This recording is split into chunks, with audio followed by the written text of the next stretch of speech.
Welcome everybody to Extreme Off-Road Silly Builds, and today we're dealing with the 2016 BMW M4 GTS. Now this is a 769 horsepower, 651 pounds-feet of torque, 3.2 litre inline 6 which is twin turbocharged, and the car itself weighs 2,791 pounds. It's still got rear wheel drive, but it also has off-road tyres, off-road suspension, and as a result it does 0 to 60 in 4.756 seconds, 0 to 108.854 seconds, and it will go into a top speed of 221 mile an hour, all despite the fact that it still has that big wing on the back end of it. So yeah, it's still got its original engine, which is why the power isn't to the extreme that you'd normally expect, but that is still a lot of power. It's still around nearly, well, it's well over, well, it's close enough to 300 horsepower more than it had originally, so it's still a fairly decent amount over it. And yeah, it's obviously been upgraded in other areas, so it should hopefully do well. Two of the three cars that we've taken so far from the Alpine Stars car pack have gone to the top 10, with the Nissan Silvia placing into number 2. So yeah, I'm hoping this will you know, follow in the footsteps of those cars. So let's see what it can do. Obviously there's going to be a little bit of concern over the fact that it's still rear wheel drive doing nearly 800 horsepower, but it was a solid handling car to start with, and it's obviously got a few extra upgrades to help with that.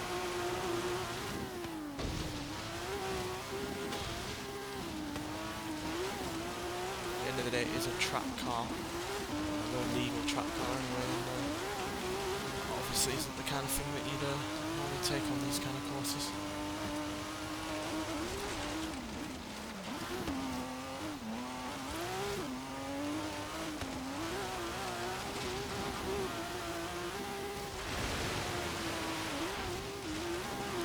Concern for me, apart from the fact it's still rear wheel drive, is the water. It's still not all that high of a car in the off-road suspension.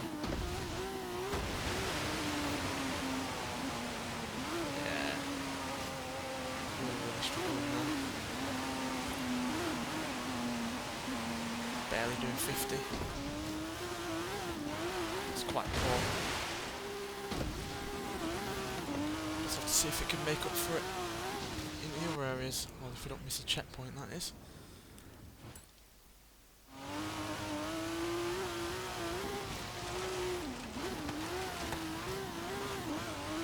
Certainly turns in really rather nicely.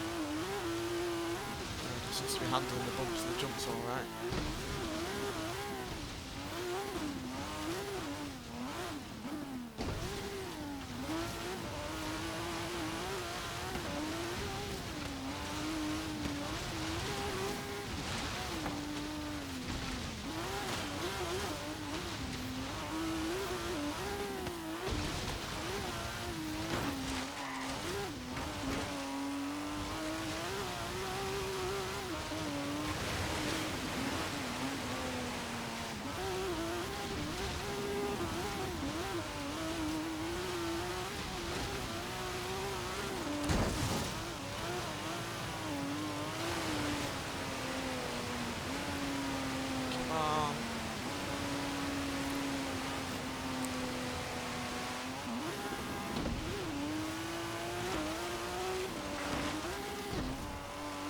So yeah, unfortunately this is the slowest out of the car pack so far, with a time of 2 minutes 23.277, which puts it about 5 seconds near enough behind the Acura NSX, and puts it into, yeah, it puts it into 13th place, just behind, well, just under a second behind the Warthog, and about half a second quicker than the Polaris. So yeah, it's a bit better than a couple of off-road cars that we've taken so far, like the Polaris, the Opel Manta, the Ariel Nomad, Meyers Manx, but yeah, well behind the likes of the Acura NSX and all the other cars from the car pack so far.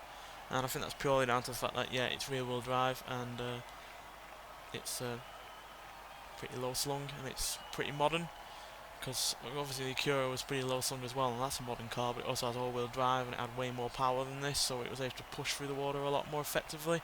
This didn't have either of them, and yeah, it struggled as a result. Even though, apart from the water, it was pretty fine. If it wasn't for the water, that would have been a really, really quick car, but that's how it goes. Not every car's going to be perfect all the way across the course, and this just wasn't in favour of the water, unfortunately. Anyway, thanks for watching, and I'll see you in the next one. Bye.